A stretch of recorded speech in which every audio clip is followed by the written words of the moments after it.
So before I even knew what was happening, the class trial had been put on hold. We headed off with Kyoko in the lead. And where she took us was... Well, before we get to that really quickly, I want to make sure I do something. I need to mess with the, audio. Because the audio is relatively loud.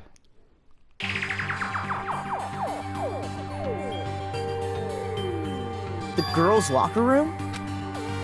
We've already searched this place top to bottom! What are you trying to pull, Missy? I'd like you to examine the victim's body one more time. You want to check it again? Be sure to examine the entire body very carefully. Take your time. Examine her carefully? Like using our hands? No way, no way, no way, no way, no way! It's probably best if I don't run my hands all over a girl's dead body. It's not that I'm creeped out or anything, it's just... based on religious grounds, you know? Very well. I'll do it. But you're a girl. You shouldn't have to touch a dead body. Just let one of the boys do it. Wow, throwing us under the bus, Owie. Real subtle. What is this? Some kind of secret girl-on-girl action? Is that what you two are about? That's not it at all. Stop screwing around. Be sure to check her entire body, and I believe we will solve this particular mystery. Her entire body? I know you say that, but... What? This is... What is this... What is it? Not possible. It's not possible. Sakura's eyes were staring wildly at Chihiro's lifeless form. Her massive frame trembled. This girl is What? a boy!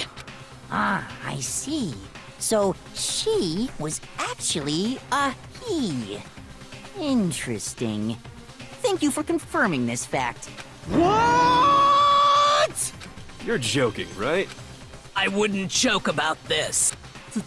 Then it's really true? Chihiro was a guy? Yep, so that's the entire twist of this trial. And the reason Chihiro was able to get into the boys' locker room. It's because he was a girl the entire time. He was only posing as a girl. And they'll explain this later on by the end of the trial, but again, I already knew this. Oh, what? You guys didn't know? Heck, I knew that right off the bat. Okay, the audio is way too low now. I have to turn it up. I need to wait for the audio to balance itself or something. I do apologize for keeping you waiting. Now then, let's resume the class trial. To think that Chihiro was actually a guy. The thought had never even crossed my And mind. because the victim was male, he would have had no problem gaining access to the boys' locker room. Assuming his handbook did, in fact, list his gender as male, then yes, that would be true. Of course his handbook said he was a boy. He dressed like a girl, but he was a boy through and through. So then, there should be no issue with Makoto's initial assertion. The victim was killed in the boys' locker room, and was then later moved to the girls' locker room. And the killer could have easily used Sayaka or Junko's handbook to get into the girls' locker room. So Chihiro really was killed in the boys' locker room? I still don't understand the motive for moving the body, but yes, that does seem plausible. Well, I must admit, I did find it rather odd. I knew he felt a little off. There was a certain incongruity to his female body. This is the most titillating situation! Tits! I'm so sorry I made that joke. I couldn't help it. Like, it was so obvious to spot. So now everything has been connected. All the mysteries have finally become clear. Okay, well, connected or clear or whatever. We still think you're the killer, remember? Yeah, you think that, but, he didn't know about the body switching, so that kind of makes it a little sus that he would be the killer but not know that. Very interesting. This has become very interesting indeed. Ah, he's off in his own little world. What about you, Makoto? After everything we've learned, do you still think Byakuya's the killer? Well, without a doubt, Byakuya is the one that made Chihiro's death look like Genocide Jack did it. But I think he might not actually be the killer after all. What? But aren't you the one who accused him in the first place? He just seems to be too easygoing about all this. Like he's enjoying us solving the mystery. The way he's acting, it makes it seem like it doesn't have anything to do with him. And you think that might be because it doesn't have anything to do with him? Plus, the evidence he left behind was a little too... how can I put it? Overt. He consciously chose to use the extension cord, knowing it could connect him to the murder. At least, that's how I see it. And Byakuya, when you found out the murder took place in the boys' locker room, it seemed to rattle you. And then again when you found out Chihiro was actually a guy. If you really were the killer, that stuff wouldn't have had any effect on you. So that's your thinking, huh? Well, it bothers me that you don't have more concrete reasons, but it's fine. I guess I'll mark it as correct for the time being. Mark it as correct? He's right. I am not the culprit. Yep, the prick isn't the culprit, because of course he isn't. I just happened to come across the corpse in the girls' locker room and decided to alter it. Are you fucking with us right now? He's like, I decided to mess with the body. Are you serious? No, I am not effing with you right now. I'm telling you the truth. He's willing to mess with the cry scene, but he's such a prick that he won't actually swear. I am too respectable to use the F word. Now then, if it wasn't me, who was it? Well, I don't think I can say for sure without talking about it a little more. We're seriously gonna keep going? We're all good, aren't we? I thought it was clear Byakuya did it. And I think it's pretty clear we've disproven that. No, I'm with Makoto. If there's any doubt whatsoever, we need to explore every possibility, because if we're wrong, we all die here. That's true. Very well then. I'm with you too. Damn straight. Count me in. Do you not have a mind of your own? Of course I do. What am I, an ant or something? You seem like one. Anyway, let's discuss this all as a group one more time. We still have time to make our decision. That's very true. Our lives are all on the line. Excellent. Then shall we resume our game of hide and seek? But if Byakuya didn't do it, then who's the real killer? Who murdered Chihiro? There's one thing we can be sure about. The killer has to be a male, because the murder took place in the boys' locker room. Alright, let's keep going. Alright, I think it's the last account. I don't remember entirely. It's been a while since I've seen this trial. Isn't there a single clue that might lead us to who did it? Well, clues are one thing, but did nobody get a look at the killer? I'm sure if someone saw the killer, they would have said something by now. No duh. Perhaps someone saw the victim at some point. Even that might be enough for now. Yeah. All we need right now is any kind of new info. Don't contradict It's that, over. that's true. It's all over. You want to know who saw the victim? The killer. And only the killer. That's wrong! No, that's wrong. I believe someone else did see the victim before he was murdered. What do you think, Celeste? Now that you mention it, yes. I did see him. Huh? Really? Oh, but I suppose only Makoto knows about this. The rest of you had no idea, did you? That is why you're all making such ugly noises. Whatever! Just hurry up and tell us! It was last night, right before nighttime. I saw Chihiro in the dormitory warehouse. I saw him stuffing a track jacket into a duffel bag, and then, I assume, he headed off to exercise. A track jacket and a duffel bag? But we didn't find anything like that at the murder scene. It seems likely that the culprit destroyed them to get rid of any evidence. And that is when he said something that struck me as rather odd. Chihiro told me he was in a hurry. But why would he be in a hurry? Only if someone were waiting for him, I should think. So, Mr. Fujisaki was on his way to meet with someone, and then they were going to work out together? But Hina and I had invited him to exercise with us plenty of times, and he always declined. Probably because he was afraid you'd find out the secret he was hiding, right? Which means that conversely, He must have trusted whoever he was meeting with very much, enough so that he was willing to risk his secret being revealed. Ooh, what a marvelous friendship! The point is, whoever he met up with is the culprit, right? So we just gotta figure out who it was. But knowing what we know, I can't even guess. No. You already have what you need to make the connection. Yes, because Kyoko has 120 IQ, therefore she already knows everything, because she is ultimate detective, and of course she does. Huh? You know who the killer is. Yes, because I've seen this trial before. Seriously? You really think we can figure out who did it based on 2 pieces of evidence that we don't have? What? You want to track down some fingerprints or something? Even if we had the equipment for that, we wouldn't know how to use it. As was noted, the evidence is already gone. There's nothing to get fingerprints from. Maybe. But we can make certain inferences if we just take the time to talk it out. Easy for you to say, but fine. Celeste, did you notice anything special about the bag or jacket? The bag was just a normal duffel bag from the warehouse. All the bags in there are the same, so I can't imagine what would make that one special. Well, if I remember right, there was a decent variety of tracksuits to choose from. Do you think there might be some connection between the culprit and Chihiro's jacket? Perhaps. Let's explore that and talk a bit more about the jacket he took. Did Chihiro's jacket really hold some clue about the killer? Somehow it's hard to believe. But it probably is. I think Celeste's account is going to come in handy here. I know the answer to this, by the way. So, what you're saying is, the killer was wearing the same blue tracksuit?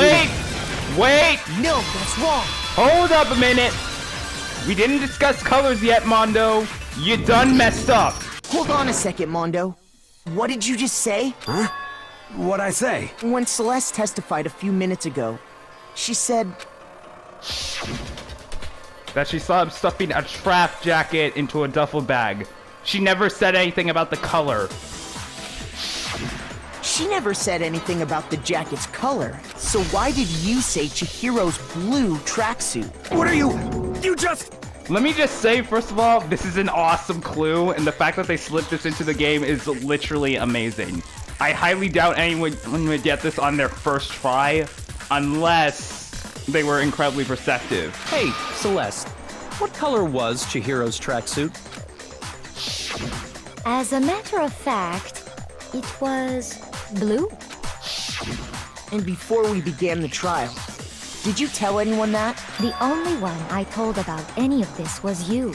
Then, Mondo, how did you know what color Chihiro's tracksuit was? Because I'm sure he saw the clothes at some point in the investigation. No, that can't be it. The bag and clothes were surely disposed of by the time we began our investigation. Then the only reason he could have known what color the tracksuit was is if he saw Cherry with it before he died! That's the only possibility!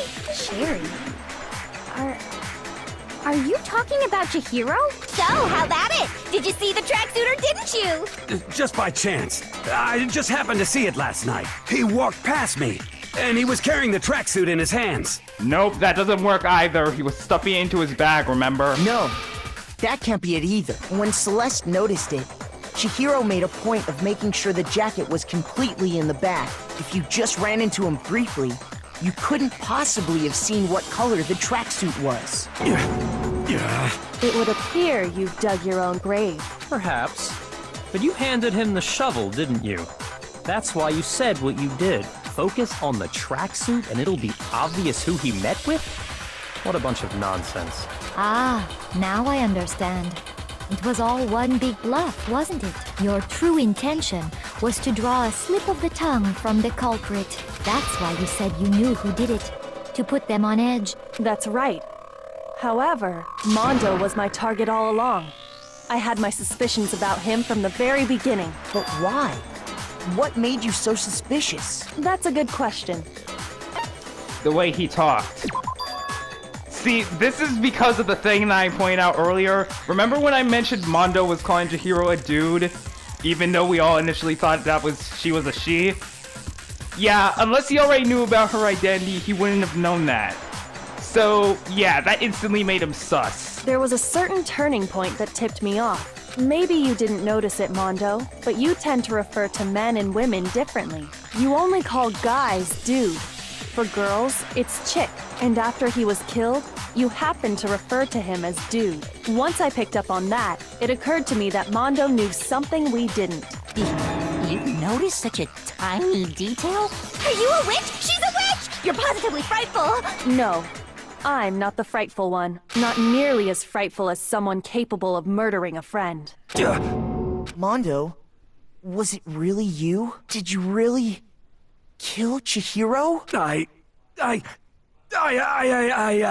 didn't kill anyone! You've been all over me, judging everything I say, putting words in my mouth. What gives you the right to treat me like a goddamn criminal? Yeah! He would never do something like that! This is a false accusation! It's true. My reasoning on that is pretty shaky. That was fast. Well, this does present us with a problem. It seems we are all out of leads. My time has nearly come. That's what my little ghost friend is telling me. Oh yeah, that reminds me. Hifumi, weren't you telling me you found some evidence? Really? What kind of evidence? Actually, now that I'm thinking about it here calmly, it might not be all that relevant. Jeez, does your confidence just get up and walk away? It's fine, man. Just tell us. If you really insist, then, here it is. What do you have there? It happens to be an e-handbook. I found it laying on the ground, so I scooped it up. We know Chihiro's handbook was missing from the scene of the crime, right? For a fact. For a fact indeed. I was totally sure I'd found it. Then it must hold some clue about the culprit, right? Well, that's what I was hoping.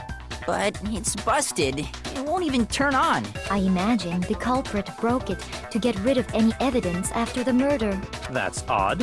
I didn't think the handbooks were quite so fragile. You're right. They're not. And yet, this one does appear to be broken, as is Leon's, sitting useless in the main hall. For all your confidence, that is a remarkably high failure rate. You already told us before that the handbook has one weak point, didn't you? You remember that? Sure, maybe I let that slip, but I never told anyone what the weak point actually was. But if the handbook is supposed to never break, and two of them broke in quick succession, then we can only assume that someone's figured out its weakness. You know what the weakness is, right, Monokuma? So, what is it? Then allow me to make a special announcement.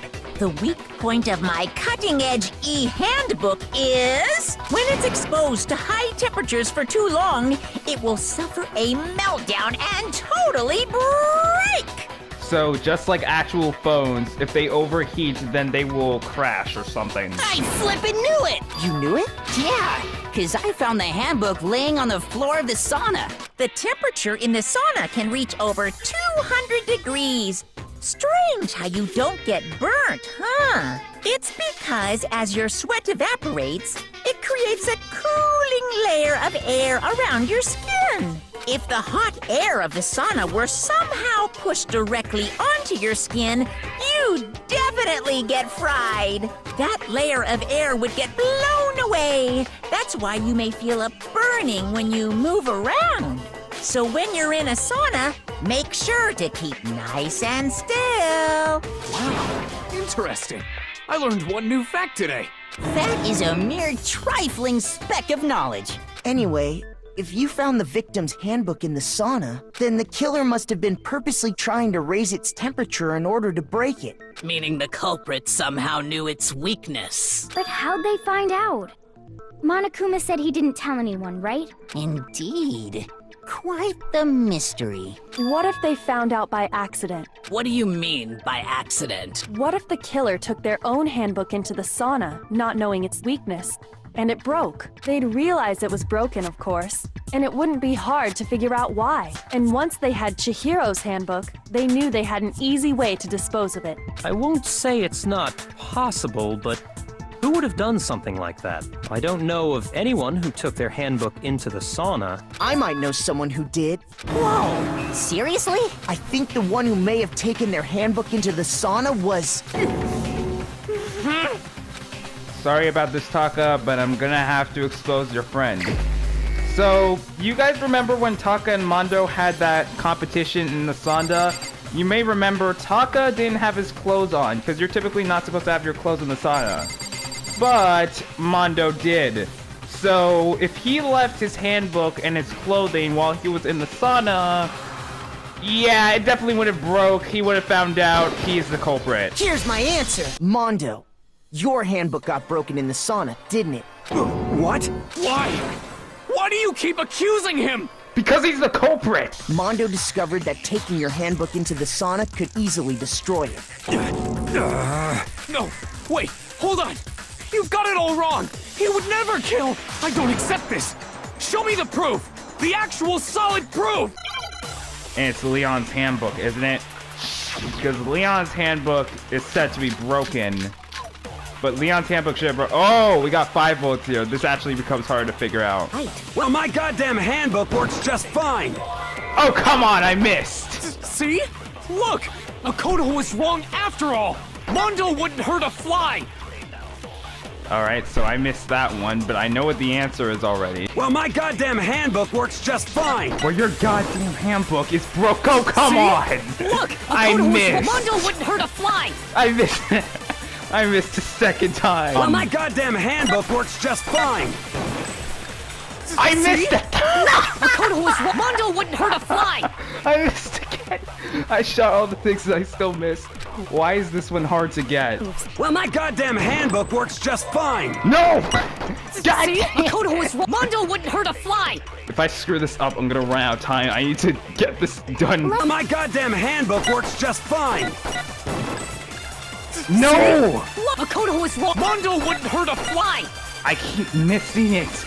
I'm dumb. Well, my goddamn handbook works. His handbook is broken. Finally, I got it. Mondo, the handbook you have right now, is it really yours? The fuck is that supposed to mean? It's supposed to mean your handbook is fake. The broken handbook that was in the main hall, isn't that one actually yours? What the heck are you talking about? What I mean is, I think Mondo swapped his handbook out for one that actually works. I think he took Leon's handbook and replaced it with his own. After all, Monokuma said himself that Leon's handbook never should have broken. That's right! The punishment it suffered wasn't nearly enough to destroy it. So then, the broken handbook in the main hall is actually Mondo's, which would mean that the handbook Mondo has right now is actually Leon's, yes? But doesn't that violate the school regulation that says loaning out your handbook is prohibited? Well, here's how I look at it. There is a rule about loaning your handbook to another student, but if they're dead, they're not a student. It's kind of a gray area, I admit. But no worries. If anything, it just makes things more interesting. As such, I decree that exchanging handbooks with a corpse is not a violation of the rules. Well, Mondo, if I'm wrong about this, you're welcome to say so. I'm happy to admit I made a mistake, but... Son of a bitch. Well, he just admitted it. What's wrong, bro? Come on! Tell him he's wrong! You are wrong! You have to be wrong! Everything you just said is wrong! You made it all up! How did I make it up, Taka? How did I make it up? We went through the entire case. I had all of this evidence. How in the hell did I make this up? Okay, then why don't we look back on this case one more time, from the beginning? That way, everything will become clear, and we'll all see if I was right or wrong. And y'all should be aware that I'm right. Closing argument. Time to put the thing together. I don't remember all the stuff from this one, though. Oh yeah, and there's also fake things from the previous one, so I have to work to actually figure out this entire thing. So, we obviously know Chihiro met with Celeste, and then she went off to go exercise, so where's the thing for that one? I got 10 minutes to solve this, so...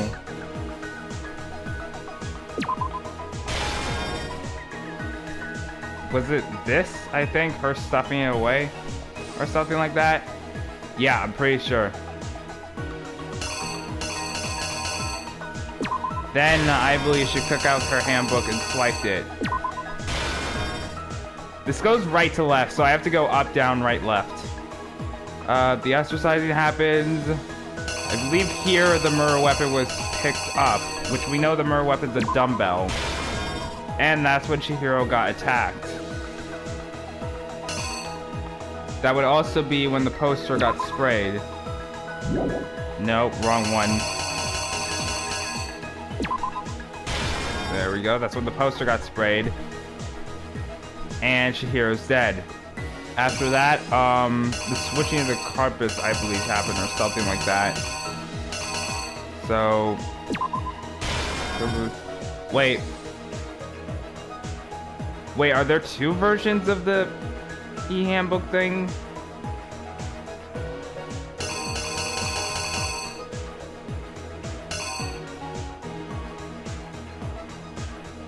I didn't mix the things up, did I? I might have. That might be it. I want to make sure I don't mess this up, because that would be embarrassing. Moving on. We know the poster was taken down.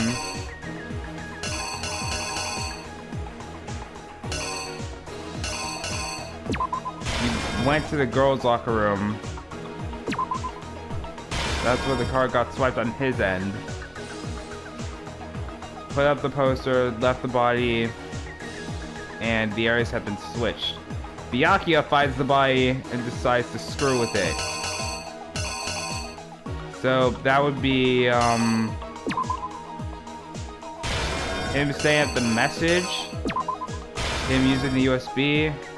That's where the corpse is left. Meanwhile, Mondo broke his handbook.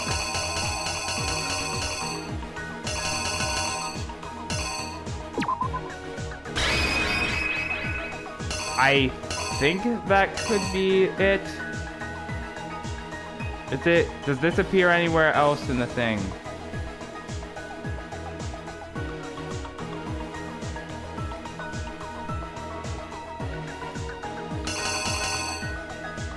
I'm pretty sure one of these could be wrong. Yeah, I think one of these is wrong. Not these early ones, but one of the last ones. Because I don't know what this has to do with anything.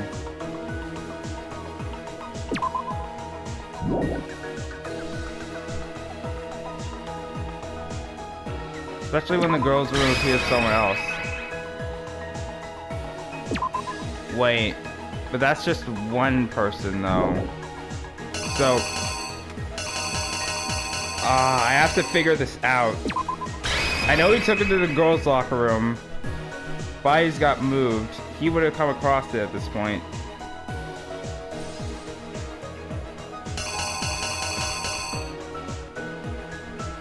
Is that the sauna? That could be the sauna. That could be the sauna. I'm not sure. It might be. It looks like it could be. I don't know. I'm gonna go for it, because I only have like 4.5 minutes to solve this. The killer is you! I'm gonna hope I got it right. First, let's take a look back to before the incident. Last night, Celeste saw Chihiro in the warehouse, correct? At the time, she was apparently stuffing something into a duffel bag. That something was a blue tracksuit. You can confirm this, right, Celeste?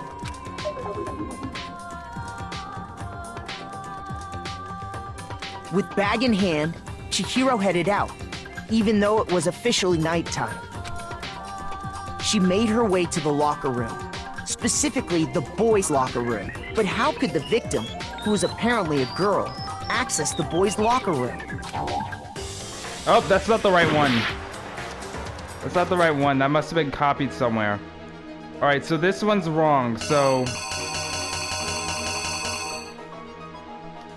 It couldn't have been this one, was it?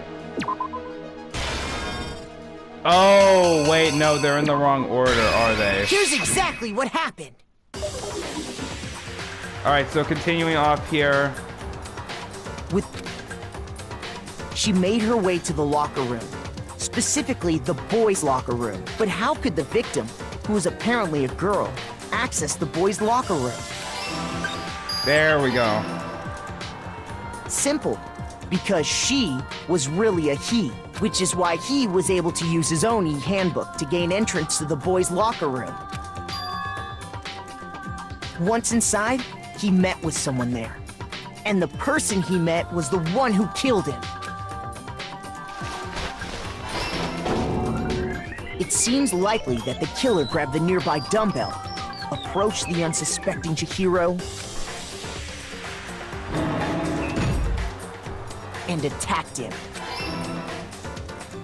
And that's where the bloodstains on the poster and carpeting in the boys' locker room came from.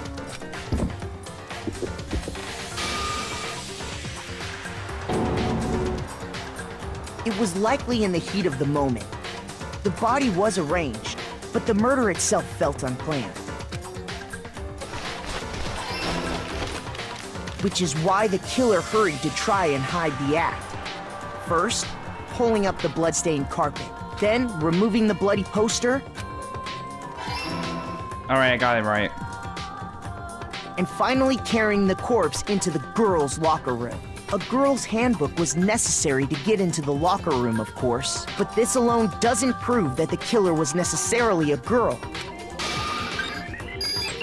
After all, Sayaka and Junko's handbooks had been placed in the main hall. Using one of those, a boy could get into the girls' locker room without much problem.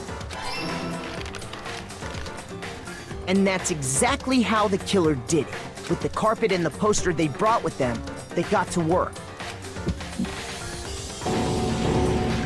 They changed the layout of the boys' and girls' locker room in what you might call a crime scene switch. That could have been the end of things, but no. Byakuya discovered the body and decided to intervene in the situation, making things even more complicated.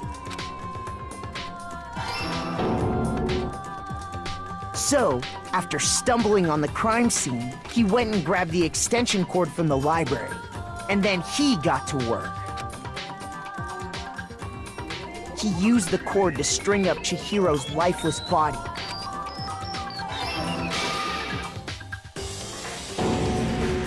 Then, using the victim's own blood, he left a grisly message there at the scene of the crime. He wanted to create the illusion that Genocide Jack was responsible for the slaughter.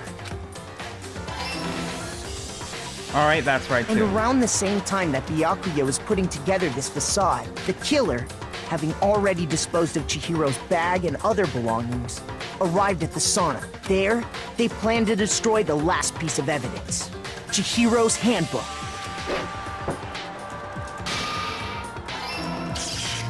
And just as the killer expected, the steamy sauna was enough to ruin the electronic gadget. Somehow, the killer knew that the handbook couldn't stand up to the heat of the sauna. And the reason they knew that is because the sauna had already wrecked their own handbook. And that's how it all played out. Isn't that right, Mondo Arata? Alright. Second culprit has been caught, only with one mistake in the, closing argument climax thing. But either way, case has been solved. Wait! No, this can't be right. But it is. Where's your evidence? Yeah, where's your evidence? Didn't I just give you evidence? You need evidence! You need proof! Without any proof, you can't pin any of this on him! Didn't I just said I have evidence? Alright, let's do this. Show me some evidence! You're wrong! I won't listen! I refute you! False! Show me some evidence! I won't listen! I refuse to vote! Show me some evidence! You're wrong! I won't listen! I refute you! False! Show me some evidence! I won't listen! You're corrupt! I refuse to vote! I refute you! False! You're corrupt! Show me some evidence! I won't listen! Show me some evidence! You're wrong!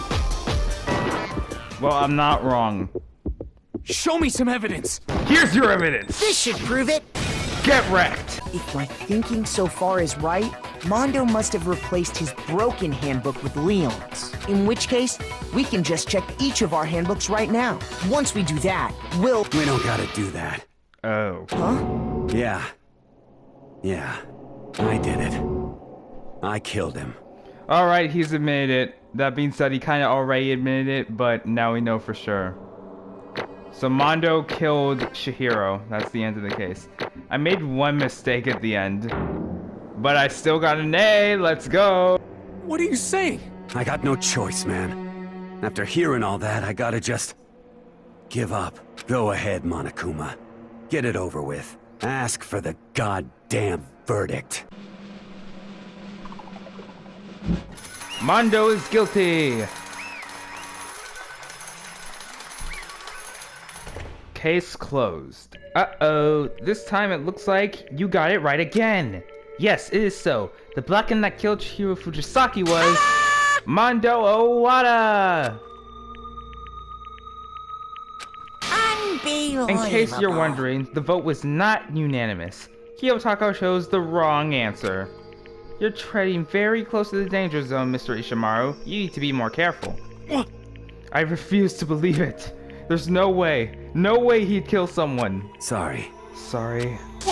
What is this? Why are you apologizing? Why? Why? Why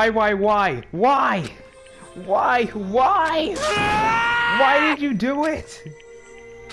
Now then. Well, it looks like Mondo's taking a vote of silence. So, allow me to explain on his behalf. Actually... The story of the murder this time is the sad story of two men. Oh, but for anyone who doesn't really want to hear it, you can hit the circle button to fast forward the text. Anyway, there was once a young boy, and his name was Chihiro Fujisaki. He had an extreme inferiority complex regarding his own lack of strength. You're so weak even though you're a boy. He'd heard things like that as long as he could remember, and he couldn't overcome his weakness. On the contrary, he tried to hide and buried himself further and further into that weakness, to take on the fragile form of a petite young girl. He had chosen that as his way out. Now nobody will be able to say anything about even though you're a boy. But no matter how tightly he wrapped himself up in that shell, the inferiority complex had already taken root deep inside of him and was not so easily weeded out. As it turned out, the shell was completely empty. The complex didn't disappear, instead it only grew stronger and stronger. I'm weak. Weak.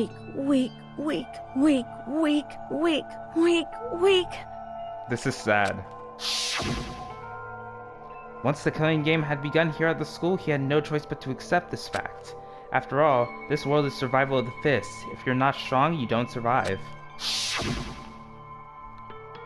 And then the lovely and hateful Monokuma announced the revealing of the embarrassing secrets.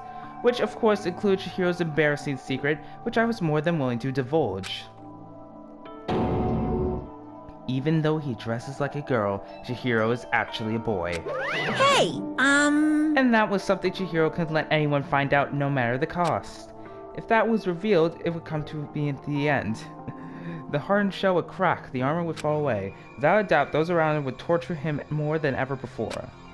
Everyone figured being thrust into such a dilemma must have sent him spiraling into despair. What? And yet... I'm sorry. I'm sorry. I don't really want to talk about it right now. But I also don't want to leave things the way they are. So maybe I could talk about it later? After I try my best to become strong, then I can tell everyone. Annoyingly, he used the threat of discovery to motivate himself to become stronger. That's right. Now's my chance. I want to change. I'm going to get stronger and accept who I am. Strong enough so that when everyone says, even though you're a boy, I'll be okay. I'll get better. With that thought at the front of his mind, he resolved to take immediate action. And so... that day, he made the commitment to begin exercising. He was prepared to retrain his mind and body. But sadly, that would be the first and only chance he would get at it. Hey, When he decided to start exercising, he thought it would be good to ask for someone's help. But he wanted to tell that person his secret first, and then ask to help him from there. And the person he went to... Yeah, that's right. It was me. Yep, it sure was.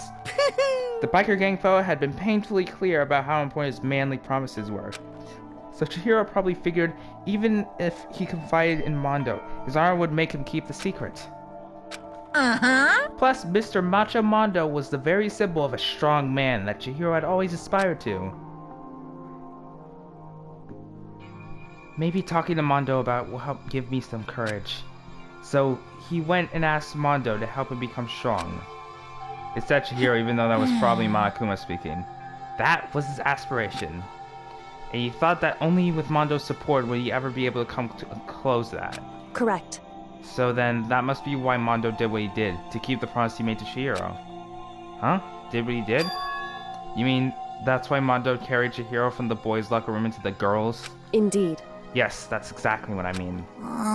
Wasn't that to cover up what he'd done? Certainly. That could have been part of it, but I don't think it was the main reason. The real purpose was to keep the promise between men he'd made to Chihiro. But how does moving the body keep a secret? Because if everyone knew he'd been killed in the boys' locker room, everyone would have been arguing about how she got into the boys' locker room, right?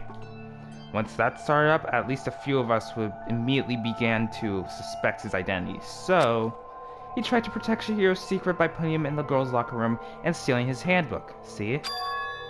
Then, Mondo did all that to keep the promise he made to Chihiro, who he had also killed.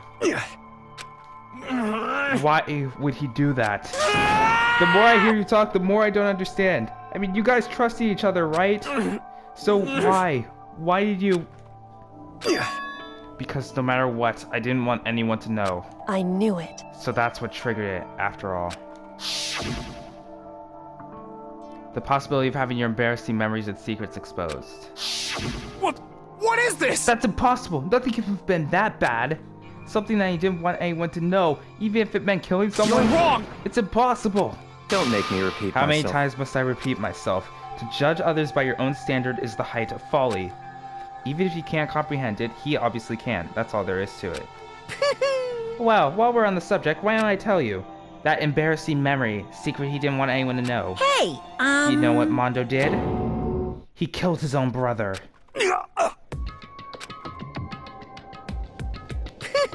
Mondo, ultimate biker gang leader, makes all the hoodlums and riffraff across the country tremble. But the only reason he had the chance to join the gang in the first place was because of a certain someone. Mondo's older brother's name was Daya Owada. Mondo had nothing but respect for him. It was because of Daya Mondo ever got on a motorcycle. Mondo's brother was his only family growing up. He was the only one Mondo could trust or respect. He wanted to measure up to his big brother, so he imitated him in everything he did. Mondo was the epitome of the starry-eyed kid brother. Meanwhile, the charismatic older brother had put together a local motorcycle gang. And before anyone knew it, it had grown into the biggest biker gang in the country. Daya, the older brother, #1 in the gang, and his #2, his younger brother Mondo. In the beginning, everything was peaches and gravy. But when Mondo started to think about how he would have to take over the gang from his older brother someday, his brother's greatness, his reputation, began to gnaw Mondo's very soul. The kid's gonna take over for Daya, huh? Daya created this gang with his band hands. Mondo's just along for the ride. Could someone like that really be our leader? All that'll do is make the gang look bad. Almost every day, Mondo heard the gossip and whispers of the other members of the gang, which is why...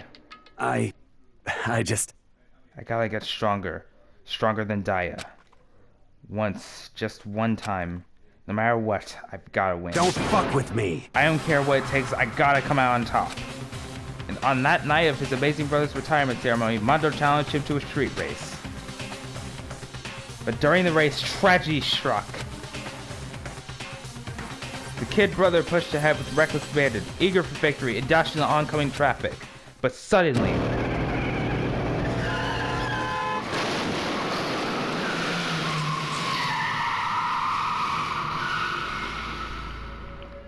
laying in his kid brother's arms, the older brother delivered his final words. "My bad, kid. I fucked up. Sorry." Of course, he knew it was his brother's fault, but Daya never blamed him for what happened. Hey, kid, the rest is up to you. No matter what, you gotta keep the gang together. 'Cause it's the team you and me put together.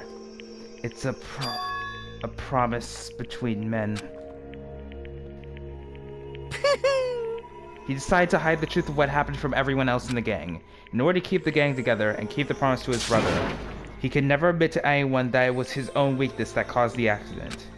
And as a result, the team was made even stronger, under the banner of the kid who bested his big brother. Daya was gonna lose to his kid brother, so he got stupid and got himself killed. That became the explanation for what happened. Mondo's lie became the truth. He wanted to lead the team so bad he was willing to tell all kinds of lies about his brother. I'm strong. Strong, strong, strong, strong, strong, strong. And yet... As soon as our killing game began, he realized, no matter how tough he pretended to be, he was just another weakling that could die in an instant. And then the hateful Monokuma announced the revealing of the embarrassing secrets.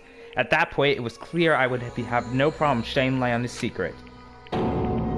Mondo killed his older brother. No matter what, I couldn't let the other gang members find out. If that happened, everything would have been ruined. Everything me and my brother had worked to create would have been destroyed. His death, all the guilt I'd been carrying around, it all would have been for nothing. So that's why... Mondo. After I saw what Monokuma had on me, my head filled up with a kind of fuzzy uneasiness and I just started swirling around. I can't speak today again, Jesus! I'd never felt anything like it before. I didn't know what to do about it. I wasn't sure what to think or say, but after a while, that fuzzy uneasiness turns itself into a rock-hard lump of anxiety way down in my stomach. And it was right around then that Chihiro asked me to start working out with him. And right there, he told me a secret. Seriously? Jesus! I'm sorry. Yeah, I'm sorry I lied to you. But why? Why now? Why are you telling me this all of a sudden? Huh? 'Cause, you kept that secret all this time, right? If anyone found out, you would... But... You're right, but... I want to change. I've wrapped myself in lies. I'm weak. I want to destroy that version of me forever. His words were like a knife in my gut. I felt like he was exposing the lie I'd been living myself. I have to change. I don't want to be weak anymore. You're so strong, it can't hurt you, right? Whatever secret Monokuma might tell us.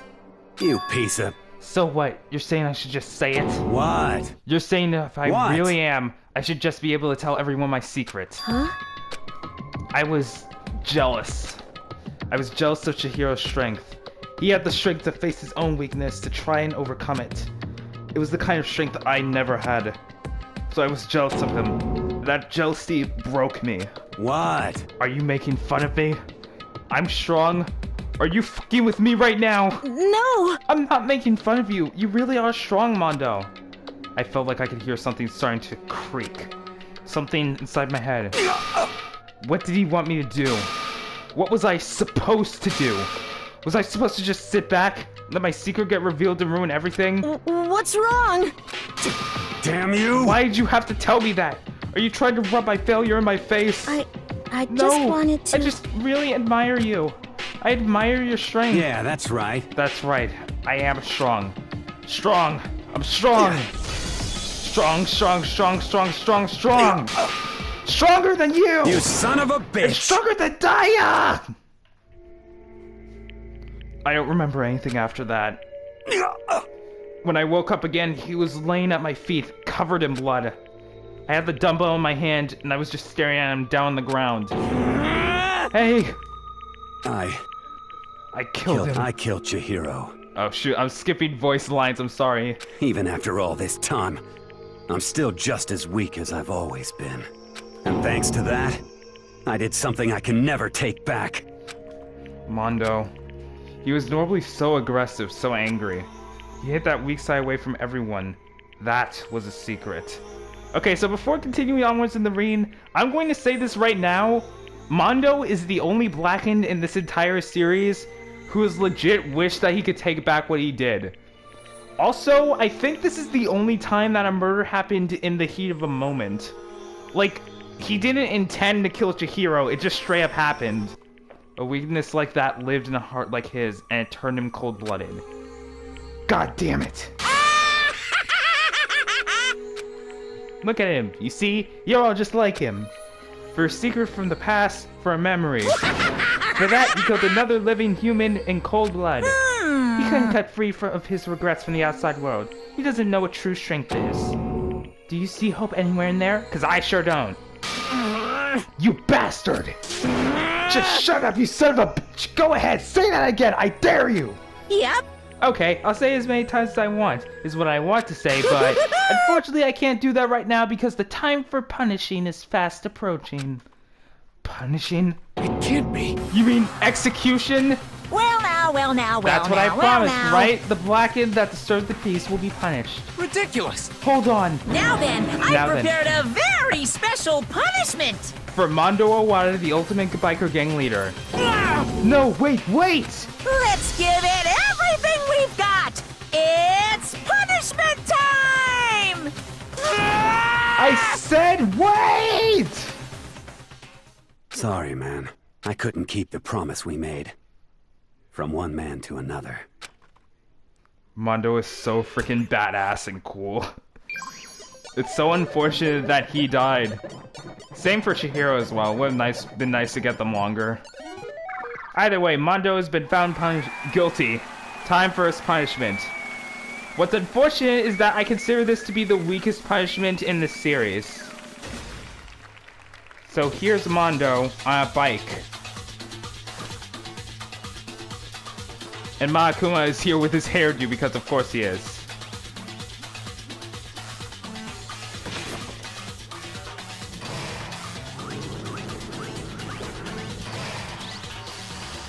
The Cage of Death. So this is an electric cage. Which ironically it's a pretty interesting and cool way to kill him. My issue is the outcome. It feels like a more ridiculous execution than like an actually gruesome one. Plus, it doesn't make that much sense either. So he's spinning around. Cage is electrified. He's dizzy to an extent, but we don't know what's going on. And then it's just over. It's just straight up over. Bike has stopped. Mondo's gone. I don't see him anywhere. There's some machine by the side. Like, what the hell is this? Like, what the hell is that? Like, you turned him into butter somehow. What the hell is that? That makes no sense. How is that an execution? Laugh at death and your soul will forever be at peace. Yeah, I would laugh, if not for the fact that it's so stupid. What a disappointment. This is the end of the game. Byakuya? What is this? You're completely insane, you know. A game? One of our friends is dead, do you realize that? Naturally. Of course I do, because this game is life or death. Hey. I don't have anything to say to you. I don't have a response, except that I just don't understand why. Why did you go out of the way to disguise Mondo's crime? What? Why? Isn't it obvious? Because it made things more interesting. You bastard! His voice was calm, emotionless, like the voice of death. It chilled me to the bone. Last night, when the murder took place, I was in the library as usual. Honestly. So you ignored the nighttime rule too? That rule never mattered to me. I don't recall agreeing to it. There is nothing to be Well, done. I don't particularly care. Please continue. The night grew late and I decided to return to my room, which is when I stumbled upon him. I spotted Mondo coming out of the girls' locker room. After he'd gone, I looked inside and saw the corpse. What? You mean you actually witnessed the murder? He was such a fool. He didn't have the slightest idea that I'd seen him. You asshole! You saw the murder! I didn't know this! I did not know this. Remember, I don't look at the aftermath of these trials. So Byakuya witnessed the murder and he didn't tell anyone. You piece of human garbage! What the hell? Well, So you're saying you knew who the culprit was from the very beginning? That's right. Indeed. But if that had been the end of it, how boring would that have been? I mean, what a waste of time to have the answer revealed right at the beginning. Which is why I decided to lend a little helping hand. I thought I would liven it up. You did all that to liven things up? I see. So after hearing about Genocide Jack from Toko, you decided to use that to create the fake murder scene. But damn, man. If we hadn't figured out who really done it, you would have been dead too, right? Well, obviously I would have revealed the truth before it reached that point. Of course. Byakuya turned and looked me in the eye. I could feel his sharp eyes piercing into me. Thanks to a certain remarkable someone, it never did. And I was able to perform an interesting experiment. Once I decided to become the Blackened, I now know who I'll have to watch for. What? Correct. So that was your reason. Are you satisfied? Indeed. Yes, we're done listening to your story. Moving on. Hey. There's something I'd like to ask Monokuma. What's this? Oh, I'm up next? You'd like to perform these elaborate executions each time, correct? My question is, why? Do you like them? No, the first one was fine. This one was garbage. But you know, this punishment, this despair, it's not just for you. All this punishment, all this despair is my gift to mankind itself. What? You're over-exaggerating. I'm not over-exaggerating. These punishments are meant to transform all hope to despair. Damn. What do you mean? Huh? Mean? Mean? Mean? What the heck? Mean. Damn it! Good grief, I don't understand why you have to pick apart every little stupid thing. Whatever, it doesn't matter. In the end, I'm going to stand alone as the victor, and then everything will be revealed to me. You don't have plot armor, Tokagi! Shut the hell up! Ooh, the noble son of a noble family. Truly, you understand me. I think this is the start of a terrifying friendship. That's enough. Shut up, I would never stoop to the level of a childish criminal like you. But you would stoop to the level of disguising a crime scene that you had no part of and nearly got everyone killed because you are a prick. Let me just say this. After I've achieved complete victory, you're up next. I'm going to find you and kill you, understand? In the name of my family. In the name of the Tokami family, for which victory is a foregone conclusion. You're getting all riled so up. Cool. It's like you're the main character of a video game or something. No trash mob for you. Except he's not the main character, that's my job. I swear, whatever it takes, I will kill you. Temper, sounds like someone needs a nap. Get the hell out of here, you stupid bear. We're done with this chapter. Monokuma's laughter peeled across the courtroom, and the current closed on the case of Chihiro and Mondo. But I knew that wasn't the end. The killing game would still continue, because the mastermind wouldn't let it end. For those of us who were still alive, our worst fears of despair kept on multiplying. It was the kind of despair that felt like a blind puppy in hell had more of a future than us. All of our courage, our effort, our friendship, it felt like it amounted to nothing at all. It was the worst kind of despair. Despair which is going to keep going, of course. Well, anyway, like I was saying, this is a pretty good spot. Yeah, a really good spot. Anyway, isn't it amazing how that girl went and killed someone before things even had a chance to get boring?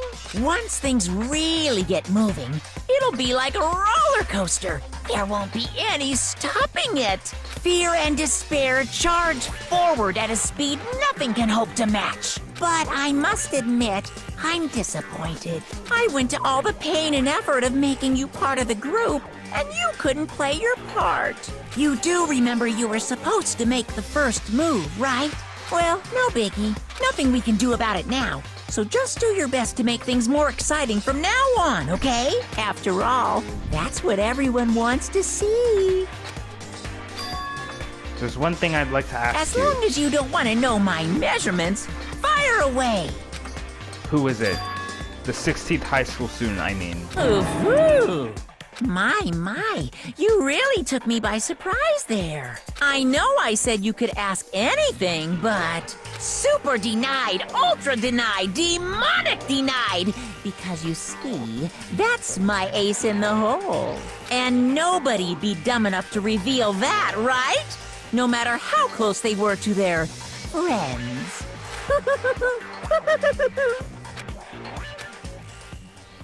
Alright, so it looks like there is a traitor in our midst.